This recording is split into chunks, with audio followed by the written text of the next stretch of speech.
Hello, podcast listener. This episode of JJ Meets World features wrestling legend Pat Tanaka. We detail all sorts of great things about his career in wrestling, his career once he's getting a new generation of wrestlers going, and so much more, including a deep dive into his dad's history in wrestling, which is just as unique. All of this and so much more on this episode of JJ Meets World. Don't forget to check out our Patreon page. And wait a minute, let's have a quick word from our sponsor. This episode of JJ Meets World is brought to you by Natalie Deutsch of Hatch Realty. Natalie has a proven track record to get your home sold faster and for more money. She is consistently focused on her clients' needs and wants throughout the entire process and make sure that they are well taken care of. If you're looking to buy or sell, reach out to Natalie today. On average, Natalie sells a home every 3.74 days. That's at least 2 a week.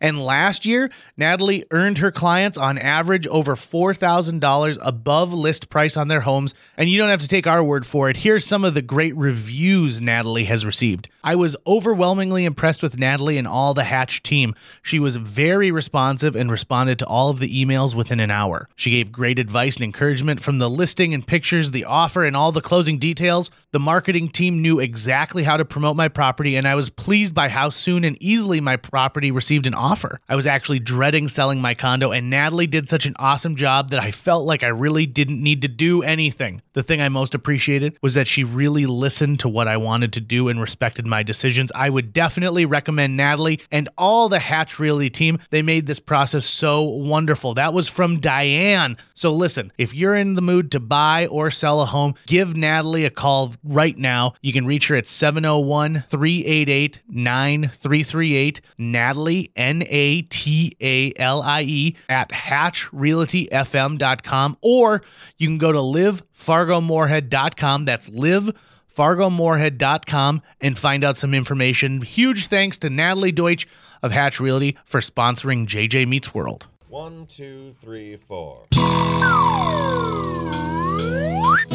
J.J. Gordon, sort of like that Indiana Jones, in that he's always sniffing out his next adventure. Yes, he is. He's always interviewing guests so he can have them on his show and they can talk about pop culture, arts, and leisure. J.J. has his flag unfurled and he likes his french fries curled, and he's fun and then he twirled as he goes to meet the world. He will march into the rain even if his ankle sprained. Take a peek inside his brain. This podcast is called JJ Meets World. I had a friend in high school who loved pro wrestling. I mean, this kid loved pro wrestling. And there's a movie that came out that had, I think, Scott Conn and the guy who played Dewey in Scream and Oliver Platt. And I think it was like Royal Rumble or Rumble in the Jungle or something like that. Rumble in the Bronx? No, is that what it? No, no, it that's wasn't. Jackie Chan, isn't it? And anyway, the idea was it's these two guys who are like the screw ups of this town, but they love wrestling, and they find out that a guy named the King, Oliver Platt, who is a professional wrestler, was being dethroned. Joey Pants is in it as well as a crooked promoter. Love Joe Pantoliano. Mm-hmm. So he is so excited for this movie, and he's like, we got to go. Will you go with me? Will you go with me? I said, yeah, I'll go with you. No, settle down. And I remember going to see it at Safari, which was still a first run movie theater at the time. And now it's obviously like our discount theater. So we go and we watch it, and he is enthralled through this whole thing because there's wrestling moves and there's cameos by other wrestlers. And I'm sitting there going like, this movie is garbage. Every piece of this movie is just not enjoyable for me or entertaining. And afterwards, he was really mad at me. And I said, he accused me of just not liking wrestling. And I said, no, this is just a bad movie. Oliver Platt is not a wrestler. The makings of Oliver Platt should not be your bar for a star wrestler in this. But he was the first wrestling fanatic that I had ever met before. Someone who knew stats and who knew where, what team this person of, or who was excommunicated from the Four Horsemen at what time. And I remember thinking about, like, I envy you for loving something so much and for having so much knowledge about it, because I wasn't a sports kid. Right.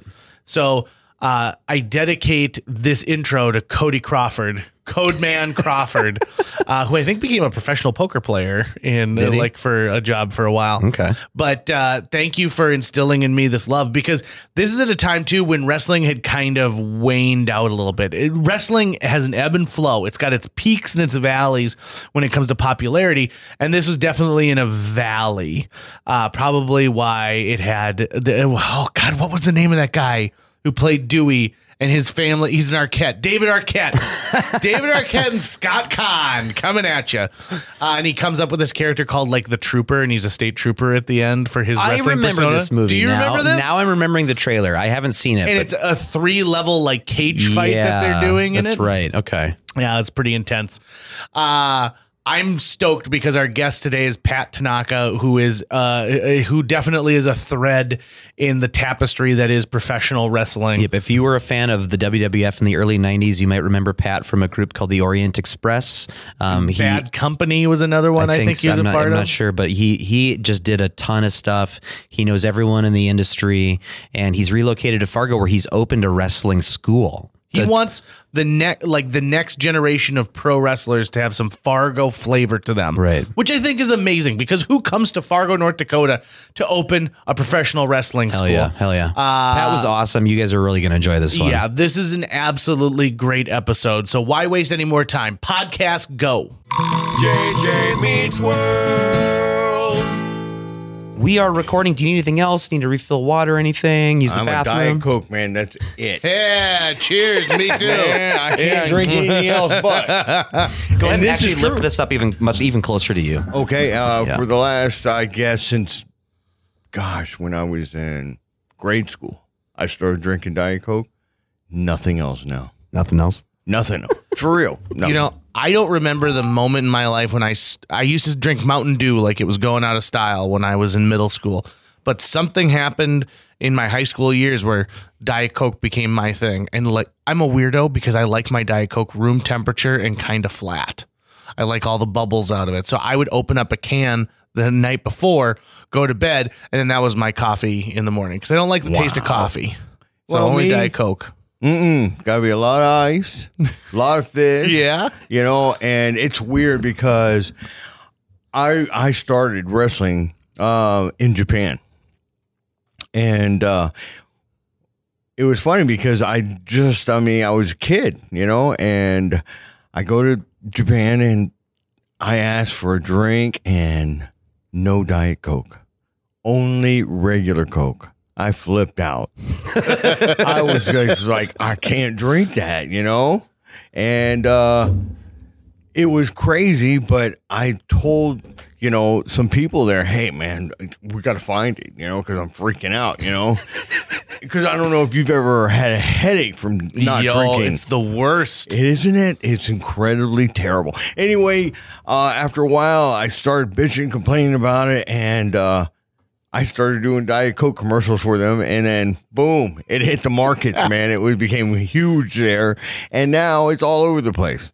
So they used to load my bus up there with Diet Coke. It was great, man. I mean, I had all the free Diet Coke I wanted. Yeah, that's awesome. Yeah. So anyway, but it's just great being here with you guys, man. I heard about your show, and man, that's really cool. Okay, so Pat Tanaka, welcome to JJ Meets World. We're going to include the Diet Coke conversation because I think that's interesting. Oh, absolutely. But we'll just get the formalities taken care of right here and right now. So my childhood included wrestling, like a lot of kids' childhood. I had a wrestling buddy, and we used to just beat up on those things non-stop. I could imagine. And in the mid-'80s, wrestling fever was everywhere. I mean, you were talking about everything from pay-per-view events to action figures, video games. People were flooding their way to get tickets to see live events. And you are a cornerstone piece of that. How did you get into the world of wrestling? Well, it's funny that you asked. My father, he was a professional wrestler. And it was funny just the other day, someone put a picture of me and my father on Facebook, and I was just in my diapers, and it was a newspaper article about that. You know, he was feeding me, and then they said that I ate the chopsticks instead of the food. So the newspaper reporter had a blast with it. Anyway, someone put it on Facebook the other day, and I was just like, where did they get that? Because I don't have any pictures of me, other than wrestling, and that's it, hanging out and things like that, when I was older. So now I have a picture of myself when I was a baby, and that's incredible, and I'll tell you a funny story. Kathy Cieslak, she's, my girl, my world, and she made me a little picture of it, and hung it on the wall. Freaked me out. I was like, wow, that's unbelievable. It was really a cool thing for her to do. I remember seeing your Facebook post and thinking that looks just like Pat, like your dad, like seeing like, oh, I could totally see that those two are related. Everybody else looks at it and says, whatever happened to him? So he looks like such a sweet boy. So Pat and I have a few mutual friends. Taylor Schatz is one of them. What a great guy. Who's a great guy. I've done a bunch of theater with Taylor. I've known him for a while. The other day, Taylor and I are having lunch with some friends, and he starts talking about how, well, I was hanging out with Pat Tanaka the other day. And at first I thought, I didn't hear him just say Pat Tanaka. He must be saying something else. And he said it again. And I went, wait a minute. Taylor, are you talking about the Pat Tanaka? And he goes, yeah. And I go, professional wrestler Pat Tanaka? Yeah. You were hanging out with him? What was he doing in town? He's like, he lives here. What? Are you kidding me? How did I not know this? So I'm really pumped to have Pat here today because, I was born in the 80s, so we never had pay-per-view. So I knew wrestling characters through action figures, and then when I would go to friends' house and they had wrestling on, so I knew you from seeing stuff like that. And I was into superheroes as a kid, so, big strong guys in crazy costumes with names and entrance music and all this stuff, the pageantry that went along with it. I absolutely loved it, but I never had access to the pay-per-views until I was in like the 7th grade when the Attitude Era was going on with like Rock and Stone Cold, blah, blah, blah. But I still have a very big fondness for that era of wrestling and the style of the costumes and just the way it was approached, the interview styles. So one thing I wanted to make sure to ask you about today, as we're talking about, this wrestling school of yours, is obviously there's so much physicality and training that one has to go through to do something that's incredibly athletic. Are you also teaching people how to give sort of the smack talk interviews between matches? Because that's my favorite part is the absolute just that stuff. That's funny you said that because I'll tell you why. If you would ask Vince or any promoter that was ever out there about me giving an interview, they'd probably knock you out because they say, just keep Pat away from the mic, please. I just could never do it. Okay. I mean, it was one of my pet peeves was to go get in front of a mic and scream in front of a camera because I just couldn't do it. They used to laugh at me. I mean, when I was in WWF, when it was WWF, it was me, Fuji, and Kato or Sato. We're doing interviews. And they would say, okay, Pat, this is what you got to, get across that we're doing this and doing this with this opponent and this opponent. And all of a sudden you hear, take 107 Orient Express. Because I just couldn't do it. I'd sit there with my mouth open in front of a camera going, nothing would come out, and I just couldn't do it, and it was just like, so, I was the worst. And they had told me, they said, Pat, this is a chance for you to become, huge. If you could just get a rap down, man, you would be it. I said, why? I got Dallas Diamond Page. I've got Mr. Fuji. Right. I got Paul Heyman. I had the best managers in the world. What do I need to open my mouth for, right? It came out to be where, my thing was making people look good in the ring, and that's all I did, And now that I opened up my school, I have Taylor Schatz. This guy's amazing.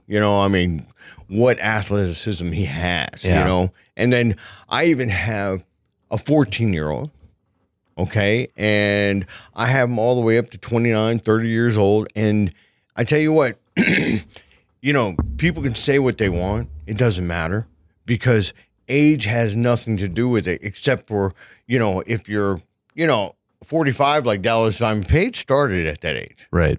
And now he's one of the biggest superstars in the world, right? Mm-hmm. And I say, man, if you want to do it, geez, man, if it's your passion, your love, who cares how old you are? Do it. Yeah. What's the worst thing that could happen?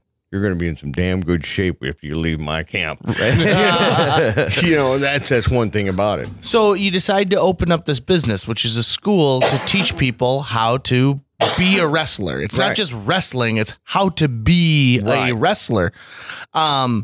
At any point, did you think, gosh, what happens if I open the doors and nobody's there? Because you've had the exact opposite. From my understanding, this is incredibly successful right off the bat. Yes, absolutely. Everybody has that fear of any kind of business, as you know, right? I mean, it just always, if it doesn't work, what are you going to do? What are you going to do? Keep trying. That's one thing about my life that, I've always had that determination. I don't care what it is. I have tattoos on the side of my head that mean, what I'm saying now is fighting spirit. I never give up, Hell yeah. Just keep going. I try. I do whatever I got to do to keep it going. People, because people realize that, it's theater that's going out there, a lot of people who just don't get into wrestling don't give credit to the amount of athleticism it takes to do that kind of theater. I mean, yes, it's not intentional actual punches to the face, but you're going to get hurt either because of something they did or just part of how you have to do the move or something you have to do. It is intensely hard on your body. I think professional wrestlers go through more punishment in a year than most professional athletes do.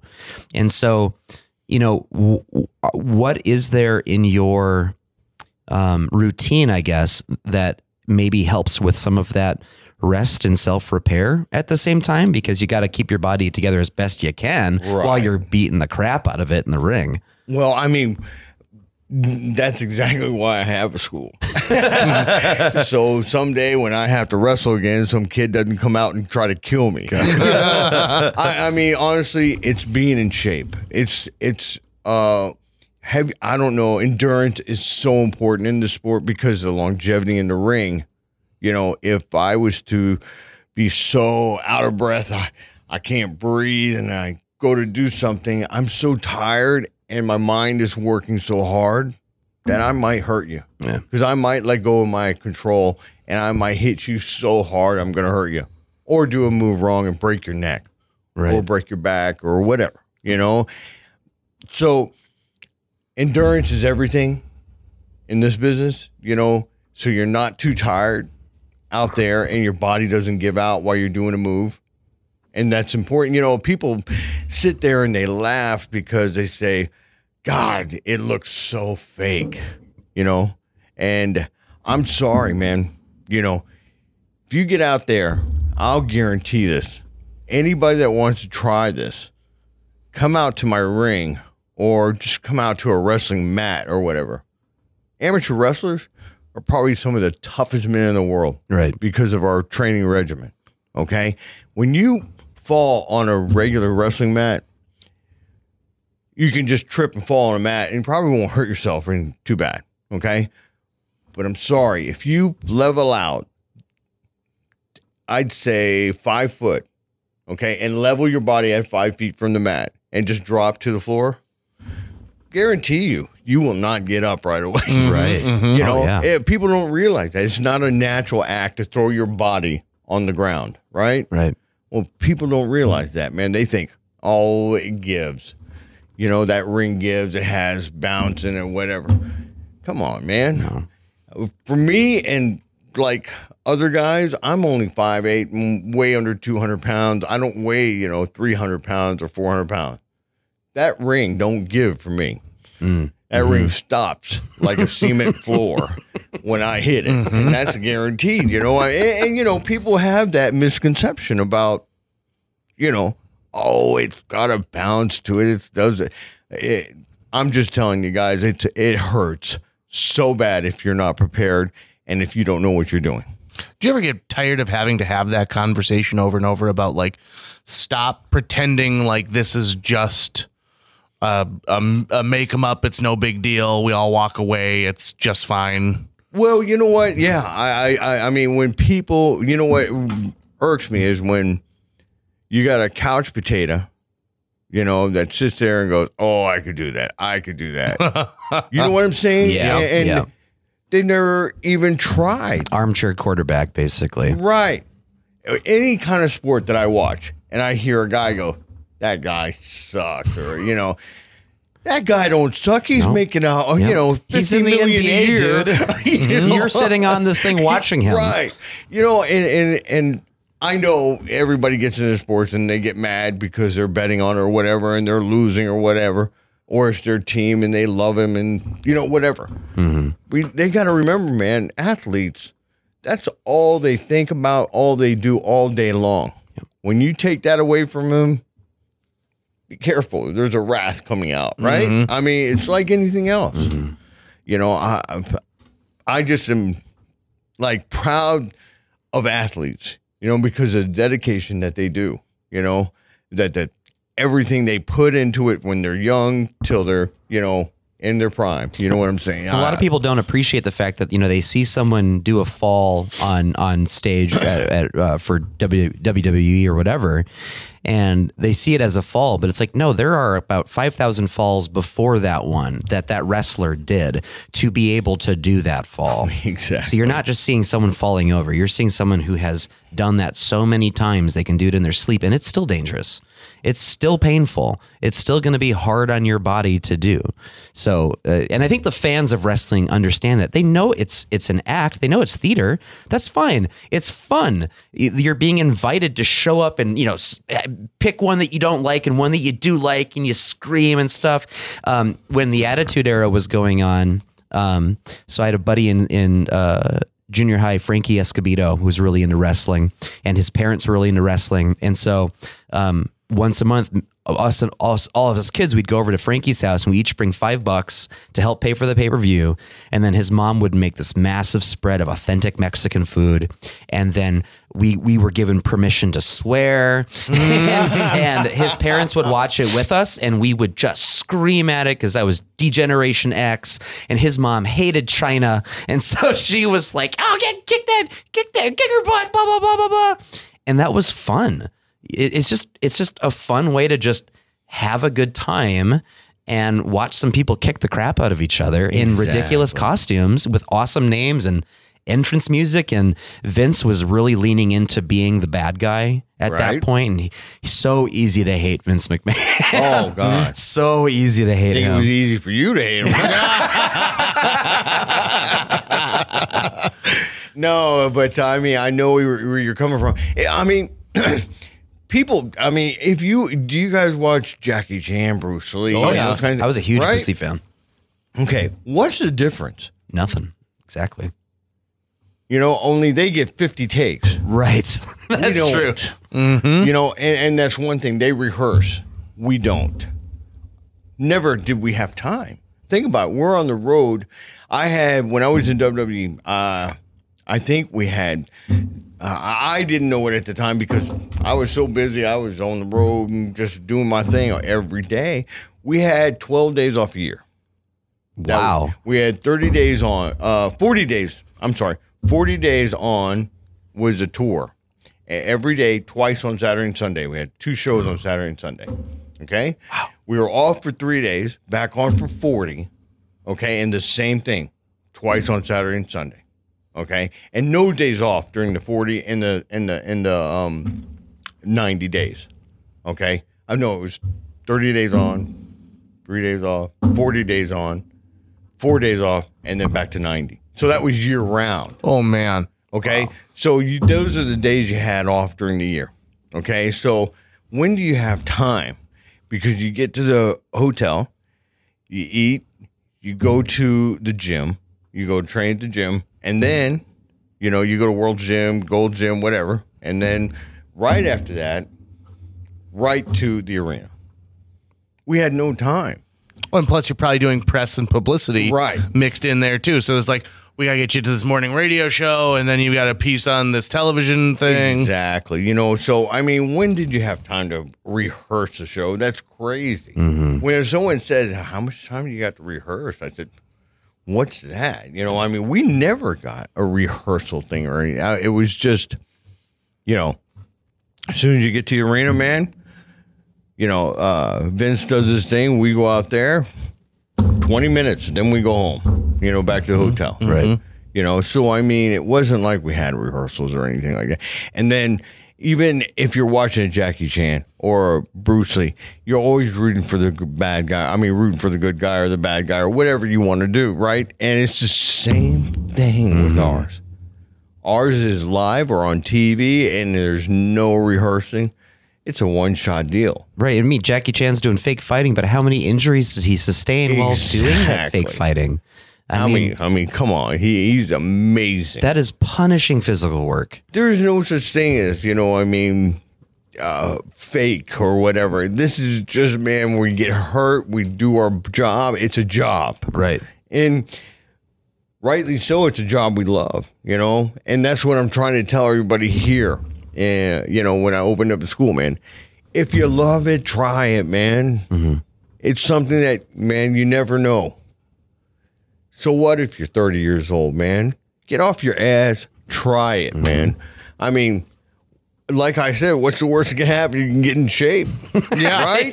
God forbid. It's amazing. And I got a couple of your friends all the time. I see, I always talk. Pat's playing darts with Mikey Ward. Yes. I love that Mikey guy, Ward. In Austin. He is no fun to play with. Is he really good? Because he's good? He's amazing. He's that guy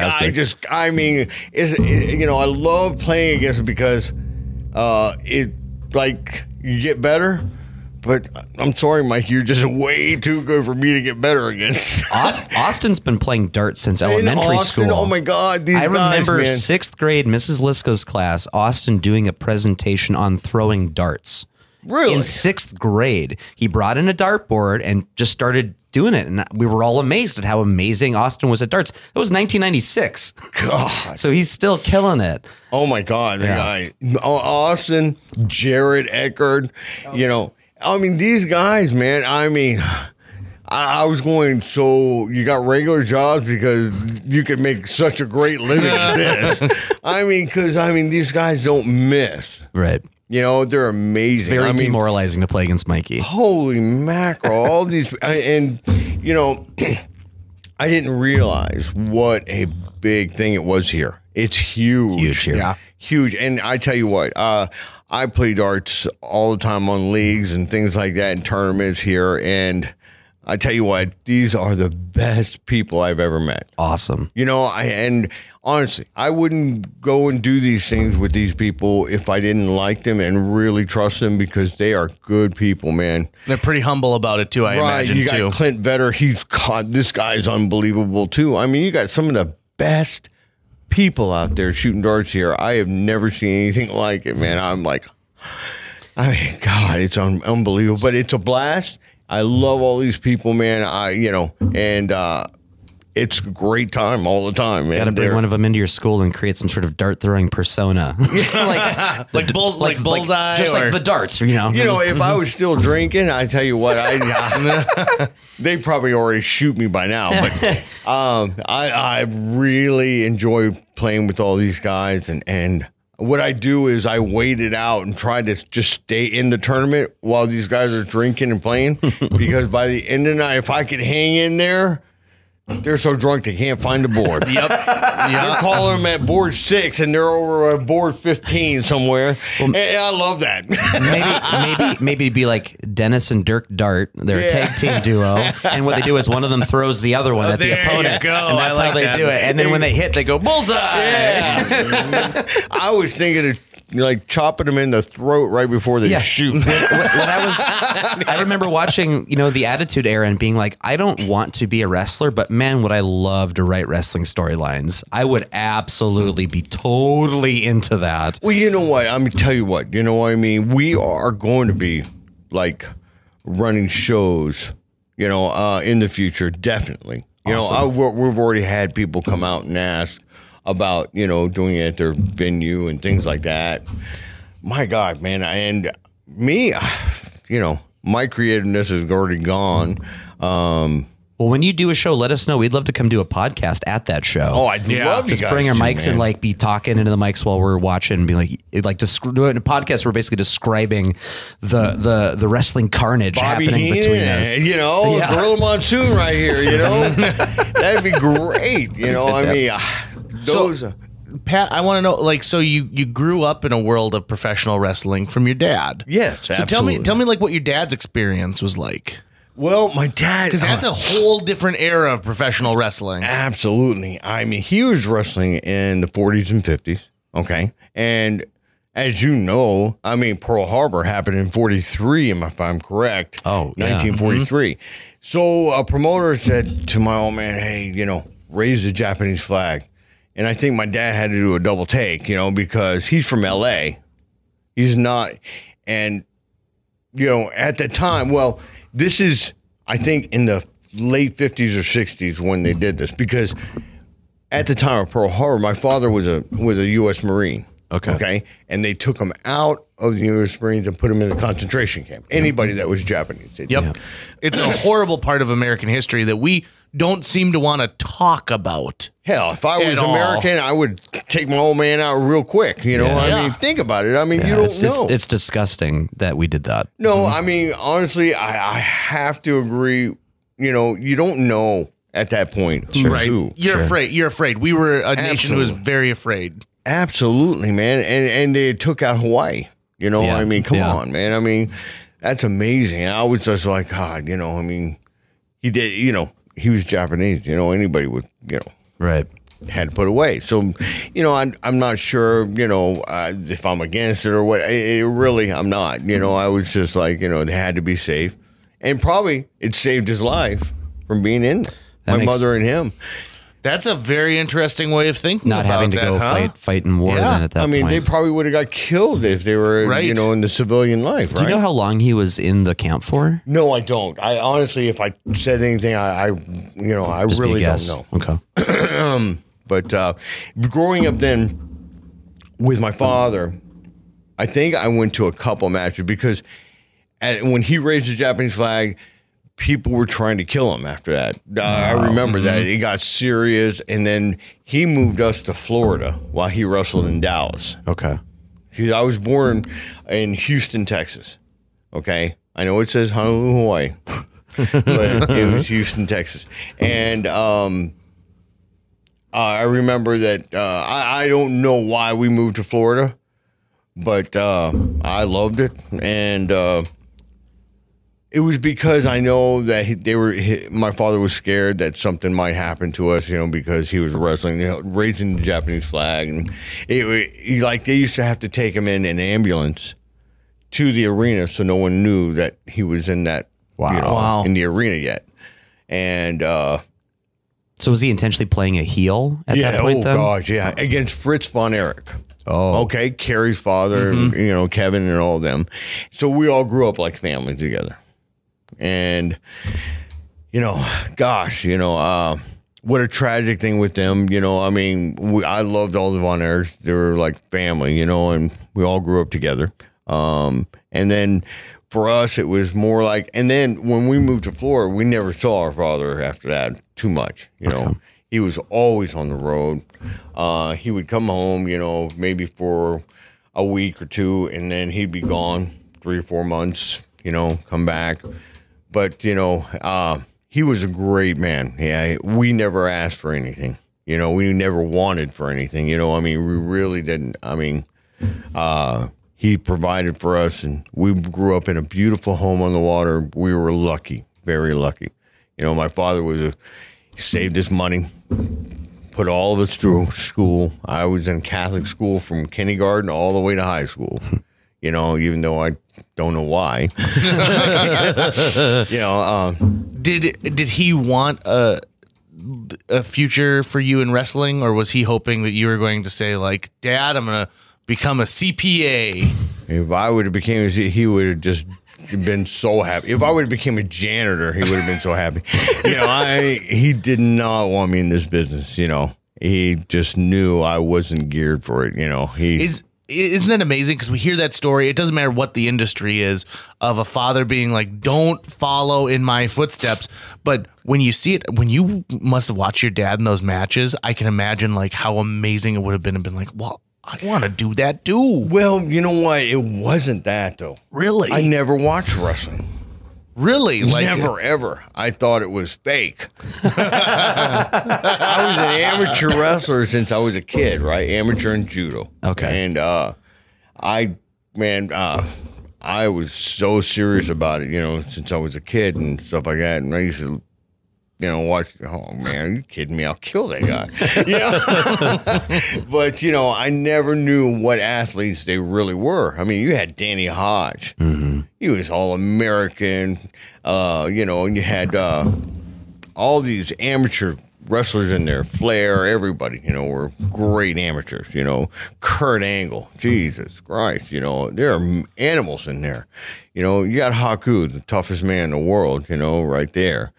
So, I mean, it was different growing up in the business because we had all the Japanese wrestlers from New Japan. Mm-hmm. They lived with us. They would come down for maybe 7 months, live with us for 7 months, and then go back to Japan. So it was really cool then, you know, I mean, to have, you know, people come and live with us all the time. You know, Masao Hattori was my judo teacher. He lived with us. Okay. You know, judo's no joke. I mean, judo... My dad, who you just met a few minutes ago, has a first-degree black belt in judo and used to teach it at the YMCA years ago. Yeah. Your dad? Yeah, he used to. Years ago, he taught judo. He hasn't done it for a very long time now. But so I remember watching his judo classes and demonstrations. I don't think he ever competed in judo. It was pretty much just classwork. But I remember him describing to me just concepts of, you know, how to fall correctly, how to try to absorb part of the you know, into your back and stuff. And I would assume that helps inform your wrestling. In professional wrestling, if you watch carefully, everybody falls judo style. And especially my students. I make them do it over and over and over. And if your father, that's amazing. I love your father. He was awesome. You and him will have you guys got to get together. You guys will have so much to talk about. Great guy. Yeah. My God, he was amazing. You know, and I you know, what I'm doing now is teaching pro wrestling, but I would love to teach judo if there was an interest. Oh, wow. You know, and that's one of my things, you know. I just would love to do that. But as you were saying, like, I never watched professional wrestling. I always downed it, everything. And I asked my dad plainly one time, and back then, you got to understand, it was the worst. Don't ever say it to a wrestler. Is it fake? Because I said, Dad, come on, man, your job, I mean, it's just acting is fake. And I have never been hit so hard in my life. Yeah. He goes, is that fake? I mean, I was like, oh, man, you know, I go, no, but you really hit me. You know, I mean, those are the things I mean about, you know, back then. I grew up in that era of wrestling where you did not say things like that to a wrestler, you know? They wouldn't even publicly acknowledge in print or anything that it's theater, even though everyone knew that it was. But it was a while until like that stigma was kind of broken. And please correct me if I'm wrong here. The story that I had heard was that Vince started acknowledging that no, it's not a sport, it's entertainment, to avoid having to deal with the commission. Absolutely. Okay. And we were, I don't know, it was mixed feelings all around because when he had done that, we were walking through the airport. I can remember this so clearly. We're walking through the airport, and we look over and we see Vince on TV. So everybody stops. What is he doing? What's going on? And he announced that it was entertainment, not real. And we had protected the business. We had gone to jail, for sticking up for our business. Wow. Think about it. Fights in a bar, fights all over because, really, you're going to sit here and call me a fake to my face, and, the guys would fight over that, and go to jail, So that was like really hard for us to. Just about have to take a phone call, but you guys keep going. Yeah. So at what point do you decide this is going to become my career? I like this enough. I'm having hopefully a good enough time that I want to make this my career. Well, because what happened was, I love to be on the road with the guys and things like that. So my father used to take me all around when he wrestled. So I wanted to travel all the time. Oh, okay. So what happened was when I was really young, I was still in grade school, I would help him set up the ring. Help whoever was set up the ring. And then when I became older, I think I was like 11 or 12, 13 years old, I became a referee. And that's what hooked me. It just was amazing, to get out there and perform for all these people. And they let me in on the secret of the business, It was like a responsibility that I had, that they gave me. And they said, you need to take this to the grave. This is so secretive. And this is so don't ever tell anybody about this. It was very like mafia type stuff, we had our own way of talking, things like that, so it was. So you had like a lingo so that you could let people know so I might hear it and think you guys are just sort of talking gibberish or it doesn't mean anything to me, but you guys are really giving some trade secrets back and forth. Oh, that's interesting. We used to talk, carny. In fact, I don't know if you've ever heard that term, carny. Carny is how carnival people talk. Oh, really? Yes. Back in the day when they used to do their shows and things like that. And it was just amazing how you talked and things like that. And someday I'll teach you. But it's cool. Yeah. So wrestling becomes a part of your life and you become part of what essentially becomes the biggest sport in the world. I'm sure you could go into any airport in the world right now, and you'd have a couple people come up and be like, Pat Tanaka, and do they want to be put into a headlock? No. Like what do your fans want? Honestly, guys,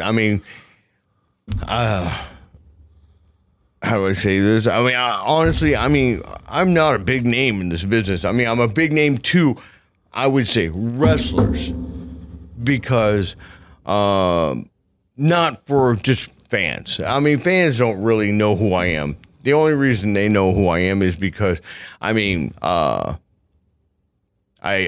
guess that I wrestled pretty much a long time in this business, but as a, like a wrestling icon, I wasn't. To wrestlers that wrestle, they always said, man, how do you do this? How do you do it? Because how do I explain?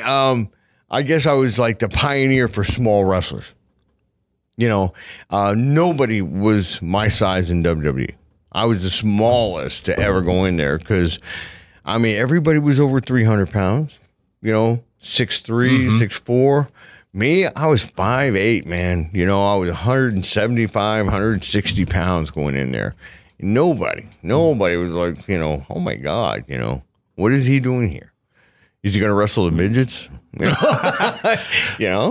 it was different for me. And I do think you're selling yourself a little bit short, because I've talked to a couple people telling them, I get to do this interview. And they're like, what? No. And so, yeah. And I think, you know, maybe the casual wrestling fan, you know, might have trouble placing it, but the people who were dedicated, the people who grew up with wrestling and love wrestling even still to this day and are passing it on to their children and, you know, say like, gosh, you know, I've got this cup that at one point was held by somebody and they took a drink out of it before they spit it in somebody else's face.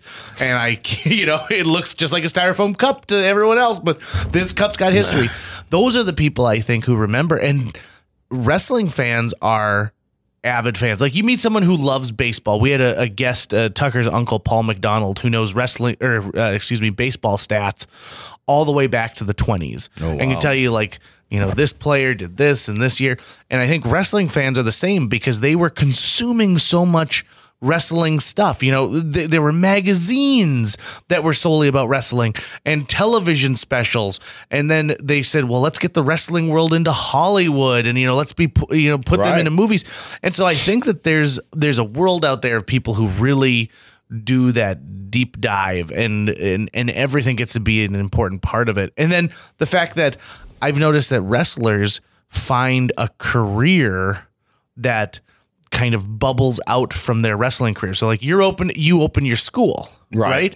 And so it's not like at one time you're like, well, I'm retiring, I'm done, I'm out of the game. No. You change and now you've got the next generation who are going to come from you. That's got to be exciting. Yes, it is. Very exciting, man, because, you know, there's a lot of guys I've trained in this business that are like superstars now, you know, and it's just, I can't take credit for everything, but I mean, what I did was, man, I helped with their career, you know, along and things like that. But mostly is, you know, like I'm losing my train of thought, but like training people and things like that. I mean, I don't know if you've ever seen like indie shows and things like that. There's, you know, some great indie wrestlers. And I've seen some great indie shows, but I've also seen some of the worst. Oh, interesting. And there's a lot of guys out there, even the guys that were on top at one time that train people, and not downing them, but they don't have the patience. They don't care as much about their product, what they put out there to put in the ring. I'm like, man, I won't let you go out there if you look like you're a half-ass. I want you to look, I mean, the best. You know, I want people, when your first match, I don't want people to say, God, you know, is that his first match? No, I want people to say, he had to have been wrestling for a while. You know, I mean, that's what I want, you know, and I think sometimes, you know, my students look at me when I make them do it 1,000 times. You know, they're looking at me going, God. We get it. You know, but you know what? When they don't do it perfect, I said, you don't get it, you know. And I want them to like look like me, you know, when they go out there and wrestle that, you know, I mean, not like me, but when I want them to feel like, you know, so comfortable out there that, you know, they wrestle like they're Rock or whoever, you know. Yeah. Those are, you know, my, what do you call it? I don't know. I mean, it's like the goals, right? Like these are the goals we've set for you. And I like the idea of like, you go out there and you're comfortable. You know, you go out there and you're not running purely on adrenaline or purely on nerves. You're going out there because you know what you're going to do. You know what's expected of you. Exactly. And so whether the stands have 10,000 people in them or it's just you watching off to the side coaching, it's the same experience. Yeah, I looked at some of my first matches and I was like, God, I was so lost. And I was like, I looked awful. And I, you know, I just never knew, you know, I wish I could have seen myself, you know, back then when I was out there. But what I'm trying to say is I want my guys to look, you know, impeccable when they step in that ring, you know, and it's kind of asking a lot, but, you know.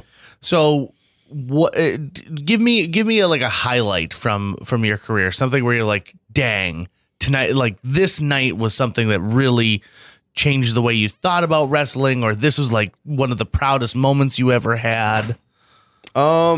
gosh, my drinking and playing around No, kind of erased a lot of memories. Or took over them. I think, because everybody that pretty much meets me or comes up to me and says, hey, I watched your career or whatever. I mean, the first match that comes out of their mouth is, Royal Rumble 91. We are noted for that match. Yep. Because against Rockers, we were only supposed to go 3 minutes. And when we were walking out, they told me, hey, we need 30. Added on 27 minutes to a match, when we thought we were going to be all drinking by 3 or 4 minutes.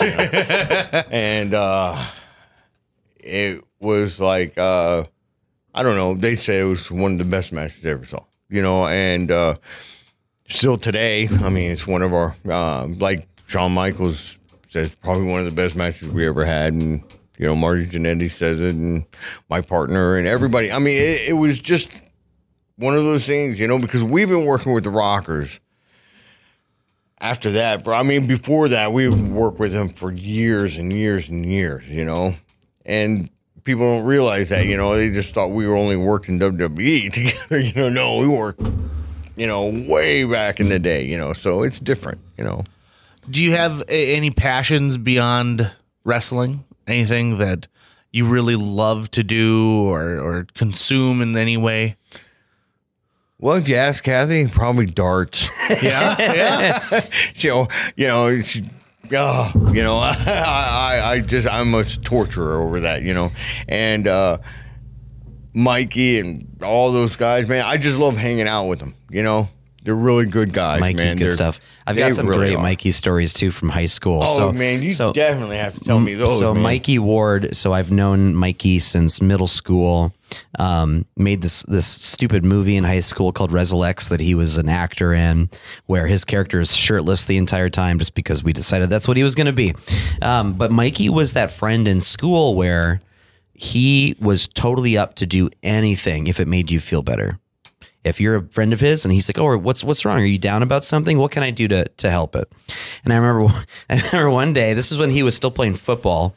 And on game day, the football coach would make them all show up in dress shirts with ties and to look nice. And I was out in the cafeteria. It's like 8 a.m. The cafeteria is full. It's the morning. Everyone's getting there. Something's wrong. I'm a teenager. I don't know. Something's bothering me. And Mikey comes up and he's got this shaggy, like caveman hair and this tie, and he looks all sharp. And he goes, hey, buddy, what's up? What's wrong? And I'm like, Mikey, I'm not having a good day. And he goes, well, what could I do to help you feel better? Is there anything I can do? And as a joke, I said, yeah, if you jumped up on this table and ran all the way down to the end, because they were these long tables, and then just jump off the end. And he goes, yeah, no problem. And he just leaped up, boom, on the table like a caveman. And he runs down the length of the table, just stepping on people's food and their books are knocking off, jumps off the end. Not a single adult saw him do it. The whole school, the kids, we all saw him do it. Not a hall monitor, not a lunch lady, not a janitor, not a teacher, he got off scot-free, and it made my day. And he would do these things because he realized that anytime he could make a public scene, it made me laugh. And so we were another situation like that. We're sitting there. I don't think I was having a bad day, but he wanted to be goofy.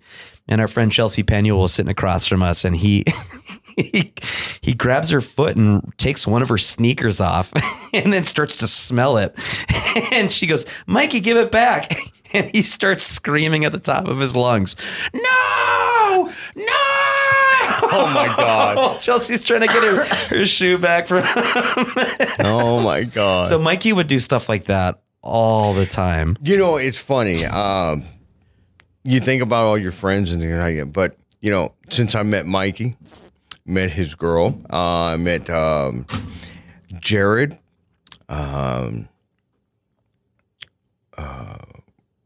who else? Lester. I mean, all these guys, and Austin. they don't realize what charisma they have. I mean, if you think about it, who stands out in your mind when you meet, Right. You got, I mean, to me, it was like, Mikey Ward, Jared Eckert, these guys all have such charisma. They don't realize it. So that's why, like Jared Eckert, I said, man, you need to train. You need to come to my school. You need to do this. I went and saw a play of his, and I was just floored. Yeah. I hate plays. I hate going to that stuff. But I was amazed at his. I was like, I can't believe this is so interesting and good. I mean, I didn't fall asleep. I was like, wow, this is cool. Because honestly, I went to a couple plays and I was like, plays are fake. and I've seen They're all fake. I've seen the pros, the ones that you got to pay to get in, big money, and I was just, we'll get those fake glasses with the eyes in there. You're like, come on, someone body slam somebody. Yeah. Come on, pile drive that guy. I was ready to super kick him, Anyway, I mean, but these people have charisma, man. And it's amazing because I guess Fargo is such a small town. You don't have a lot of talent scouts out here and things like that. Well, I'm your first one, and I'm going to make you Fargo proud of somebody that they're going to be a superstar. And I'm thinking, Jared's little brother, Van, he's amazing. That kid, man, I love him, and then I've got new kids. Taylor's awesome. I got another North High School kid that's Justin Banker. Justin Banker. It's ringing a bell. Yeah, he's about your age, I would imagine. Goodness, he was. Let's remember. I think he was in. He knew Austin. Okay. All of them. Okay. So he's about 29, 30 years old. So I mean, but you know what? Athleticism is everything, man. He is an athlete. And I've got some Levi, this kid, man. Oh, my God, man. I thought for sure because he was so shy, at the beginning. Now he's running this class, Nice. And I love it. It brings out people, Got Brandon, this kid now, man. Oh, my God. And then I just signed a new kid, and we'll see how he does. But I think this kid, Logan, is going to be something else. 6'3", around there. Right. There are always people out there who, they're looking for like, what's my thing? What's the place where I belong? Where's my people? Like the people I want to hang out with, and gyms, gym culture and training together and finding a particular sport or something to dive into. People just find camaraderie there. That I think for a lot of people is the best part. Like that's like the primary reason they want to do it is because they love the people they're hanging out with. You actually get a lot of that with UFC. They do a lot of behind the scenes video. Right. And you realize that, these men and women, they're out there kicking the crap out of each other every day, but then the next day they're training together. Right. And giving each other pointers and spotting each other. And it's for the love of the sport. It's to keep everything going, to keep it alive and show you that we're not animals. We're there to help everybody, Yep. And that's the key to everything. I don't know. It's just, like UFC, they think it's such a brutal sport that you have to be a psycho to be in it. Right. It's got that stigma, where the guys are psychos and they don't care about anything. Psycho couldn't make it in that world because you need discipline. You need intelligence. Exactly. If you get somebody like that that's going to be in UFC, they'll be in prison in like a week. Right. Right? They go out kill people. Khabib wouldn't have gotten to where he's at if he was a psycho. Exactly. Right. The fact that he's so good is because he's cold and calculated and not loose in that way. And that he's put in the hours. And that's why he's so dominant on the ground, because he's like, I have done this in every single combination thousands of times when he's, working with his dad and his brothers in their home gym. I've heard stories just from like listening to Rogan's podcasts and stuff about how Khabib's training regimen is insane because he's at a level now where he's got, 5 or 6, training partners, sparring partners, or what have you. And they're not striking. They're mostly doing wrestling, but they go full bore, and he'll wrestle one of them into submission, and they go, okay, next one. And their goal is to try to submit him. They're not doing like, you see these dojos with fake karate masters who get their students to kind of go limp when they're working with the sensei, versus him where he's like, come at me and try to pin me, and they just can't do it. He'll do 6 of them and he'll be ready for like another one right after that. And that is absolute craftsmanship and dedication to what you're doing. That's just fantastic. So I've got a question about athleticism for you. Do you think athleticism is something like a skill that people are born with, or is it something that if you have enough determination, you can become?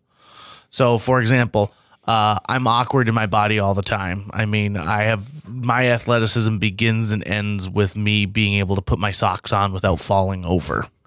But if I've got the drive and determination, do you think anyone can become an athlete if they are driven enough for it? Absolutely. I don't believe in people that say that, well, I'm not really athletic or anything.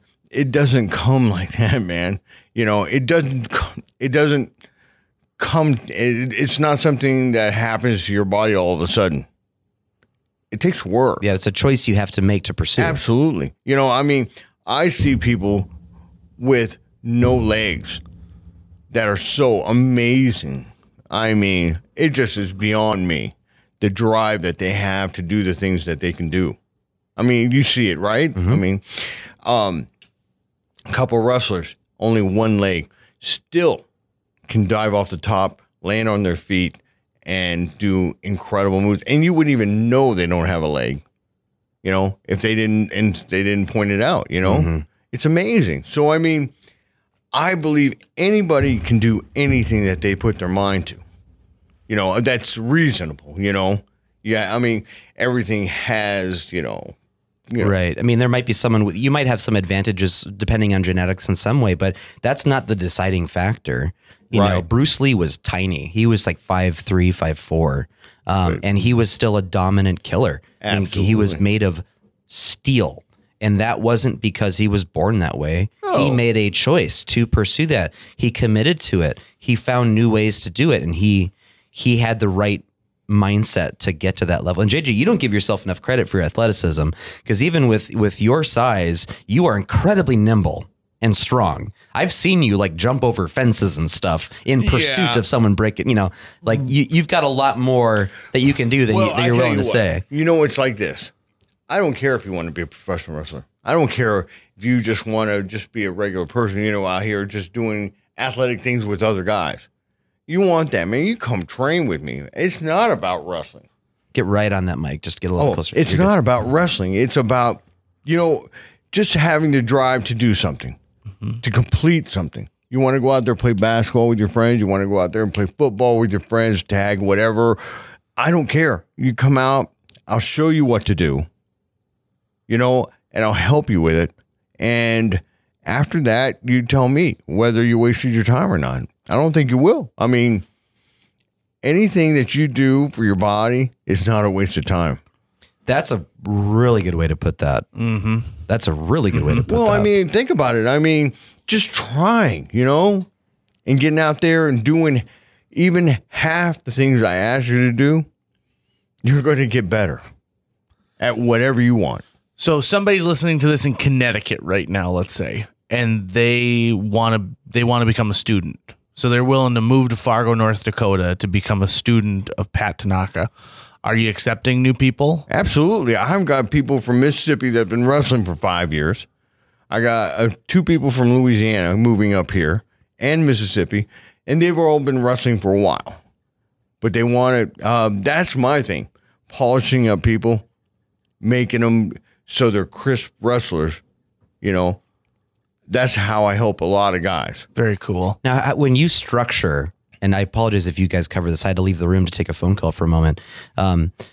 So when you structure classes, I growing up here, we're very used to hearing of martial arts classes that have like a belt tier system and things like that, you know, ways to graduate to a next level or to say you've completed the course. What sort of syllabus or metric do you use to gauge the progression of a student? You know, what does it mean for a student to have quote unquote completed a course in wrestling with your class? Or there is none. There is none. No, I mean, I think when you have your first match, you know, is when you haven't graduated, but you're there, you know, to learn a lot more, because I still haven't graduated. I'm still learning every day. You know, I mean, I have to go back and I have to watch a lot of stuff, you know, online today, you know, because wrestling changes every year and everything changes every year. I know. But what I'm saying is, oh my God, wait, I'd say in the next 10 years, WWE or whoever the company is in is going to go back to old school. I'd believe it. Because, you know, I mean, there's only so much you can do when you're doing shows, because, you know, the finishes are, you know, so incredibly crazy now. The next level of beating somebody, you'll have to get a shotgun or a cannon and kill them. Mm-hmm. Right? Mm-hmm. Well, you can't do that. So you have to go all the way back to start. Square A, start all over again, and train the new fans. This is how we do it, right. And this is what a new finish is. Right. I miss that sort of old school style of character building too. So recently I went and picked up WrestleMania the album, which I found at a thrift shop for $1. Oh my God. Which, by the way, is amazing. But on it, like, the Big Boss Man is credited as one of the artists on this thing, right? I remember seeing Big Boss Man in the cop uniform with the Billy Club coming in. Honky Tonk Man. Obviously, Undertaker is still around, but he was, you know, a primary part of that. Ultimate Warrior, Macho Man Randy Savage, Andre the Giant. These there's a very specific kind of way that they would approach it then.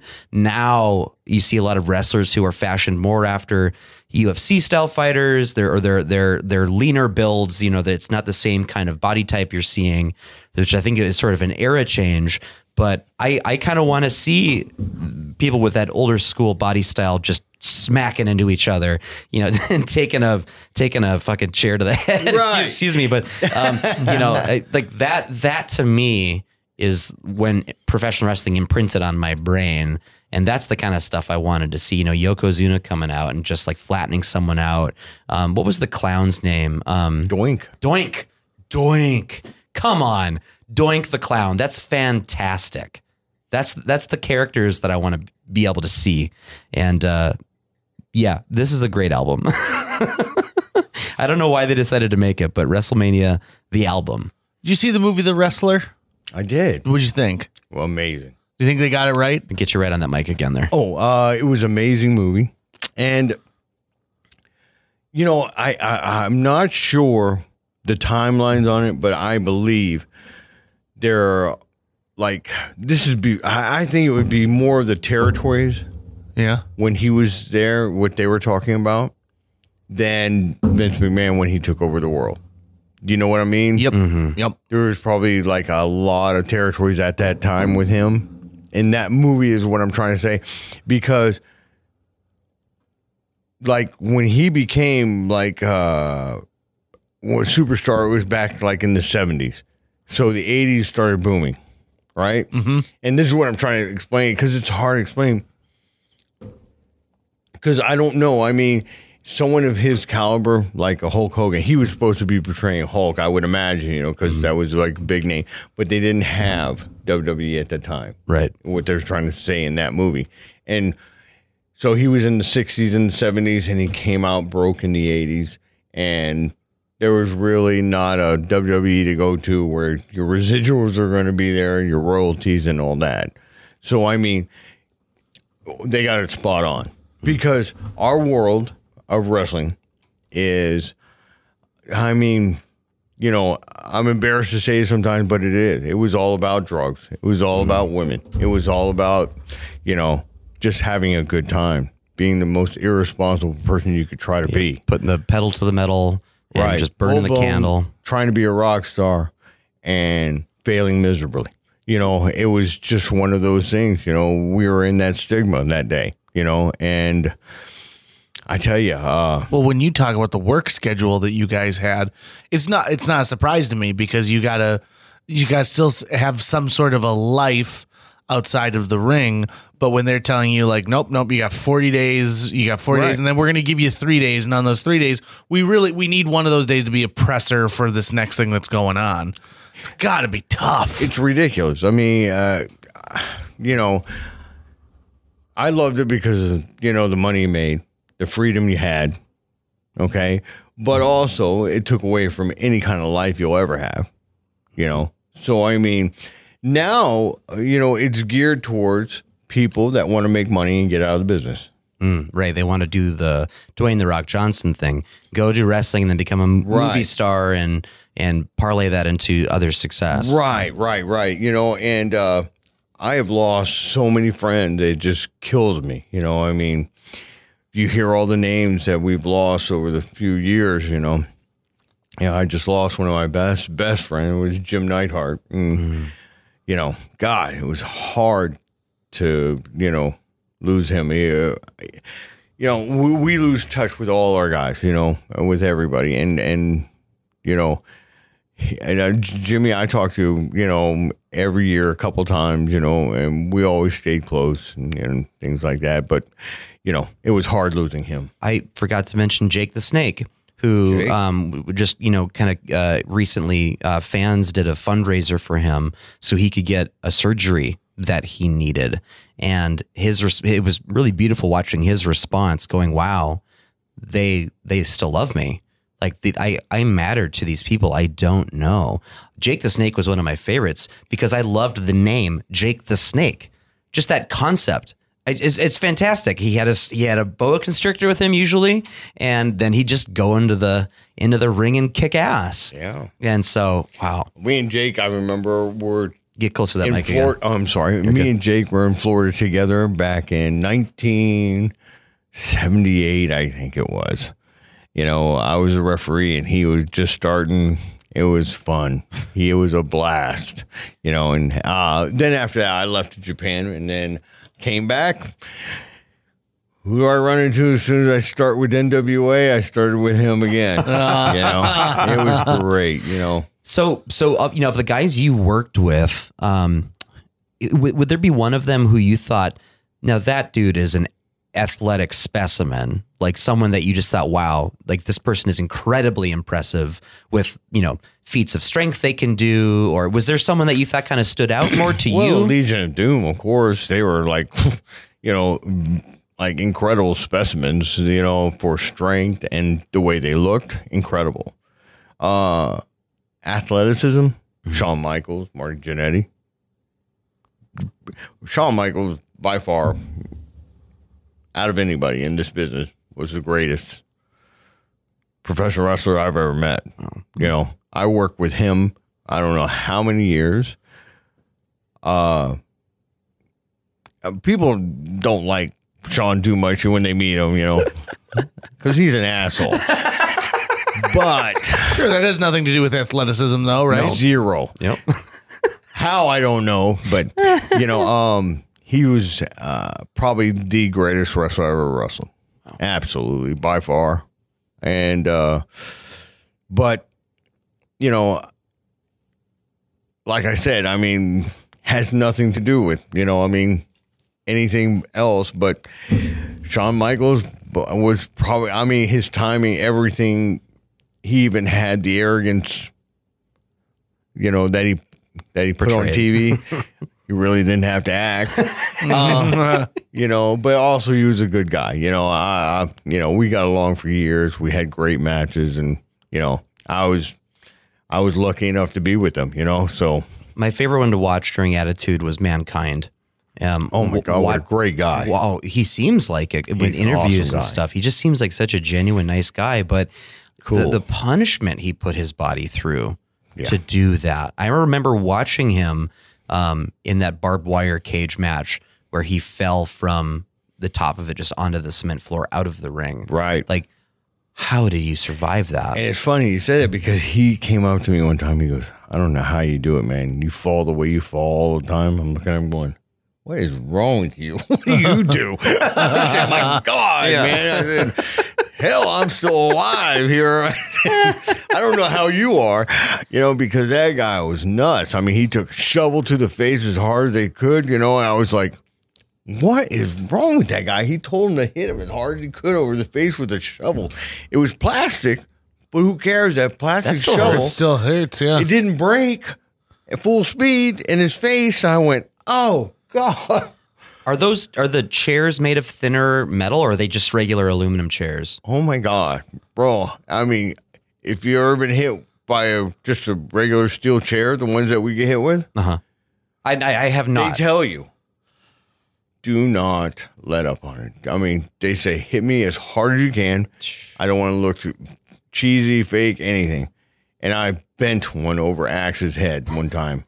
As hard as I could, I hit him as hard. And he didn't want me to. But that was my first match in WWF. And they said, these guys didn't want to wrestle me, and stuff. But they were, we got along and everything. But, I don't blame them. They didn't want to get beat by a little guy, These guys were huge. They were top. They were world champions. They didn't want to lose to me. Mm-hmm. And so I said, man, I promise I'll make it look great. I said, I won't, I'll hit you as hard as I can. I'll do whatever. And I remember one of them screaming and saying, get away from me, Tanaka. Because I was hitting them so hard with the chair. And they were going, stop, get away from me. And it was so funny. All the other guys were just laughing in the dressing room so hard at them because, I guess I lost, concentration, or whatever. And I was just beating this guy to death with a chair, and he's going, get him off, bro. And it was funny. I mean, I had a blast back then, but God, I know that there was like steel chairs and tacks and all that kind of stuff. There's nothing magic about it, really. You get hit with them, you get hit. Yeah. They've been them over my back. They've been them over my head. So, I mean, there was nothing. I just remembered this was the burning question I wanted to bring up. I've been wondering this for a while. I can't remember where it was. I read this article once someone did about Wrestler's Court. And the way the article wrote it was that amongst the wrestlers, if there was some sort of beef between two for whatever reason, that the sort of wrestlers only court would be convened in some back room, and it was typically Undertaker presiding, and that each one would give their version of whatever. Just the wrestlers were allowed in the room, no one else. And then an Undertaker, whoever was sort of officiating, would give a judgment. And then they would typically, if you lost the judgment, you would owe like him a bottle of wild turkey or something, and the other person like a bottle of wild turkey or what have you. And then it was squashed. Like that was it. The wrestlers took care of it themselves. Is there any truth to that? Not that I know. Not that you know of? Okay. I need to dig up this because when I read the article, I thought this is fascinating to me. It might have been like in the 2000s when I wasn't there, but not that I've ever heard of. And do you think wrestlers would get together in a room and have a civil conversation like that and then just, shake hands and go their separate ways? Or do you see it as more like, no, like let's duke this thing out? Back when I was there, I mean, it was just like if someone had beef with somebody else, their eyebrows would be shaved the next day or their half of their head be shaved off. More like a summer camp. Oh, yeah, it would be awful. I mean, you wake up and you're no eyebrows, no hair on your head, and you're going, oh my God, your gimmick's gone, it happened a lot. God, my name was Eddie Eyebrows. What am I supposed to do now? Exactly, I bet no one ever did that to The Rock because the eyebrow was very important to his shtick. Well, no one did. I know that he did a lot of ribs on The Rock, but I don't think anybody got his eyebrows. Yeah, but there was a lot of ribs going on back then. A lot of them, I mean, we used to call it ribs, joking around, stuff like that. Yeah. So a lot of people don't understand that rib thing. They're going, what? What is ribs? Let me show you. Well, and you've got to do that, right? Like these are the people you're working with day in, day out. Oh my God. You got to have some fun. Right. And we used to do it to each other all the time. I have had my eyebrows shaved so many times. Half of my head. My goatee was half. I mean, yeah, it's just happened a lot, you know, and we've got our share. You know, I remember one time, who was it? I super kicked somebody, and I said, go down. As soon as I super kick you, I'm going to cover you. And they said, okay. I super kicked them, and they were huge, I remember, because they rarely ever took a bump for, you know, someone my size. So I said, please, I'm going to super kick you, give you my finish, and then I'm going to cover you. And they said, okay. So I did it, and I said, now look at the ceiling. Like that, and they look at the ceiling, and there's a guy taped to it doing this, you know? And this is the top of the, where we were at the Philly Spectrum. And that's a high ceiling, man. We duct taped him to the top of the. Oh my God! He had to roll out of the ring under the ring and just laugh so hard. Oh my God! You know, we had the best time. We really did. You know, we had the greatest times of our lives, no doubt. Well, you know, Pat, if you're inspiring someone who wants to have some of these times, if they want to have wrestling to be part of their future, or they're just ready to make that change in their life, because as you said, anybody can do it. In a worst case scenario, you come out of this thing in great shape. How do they get a hold of you to start this training process? Well, I tell you what, you can go on to Tanaka Productions on Facebook, or just look me up, Patrick Tanaka on Facebook.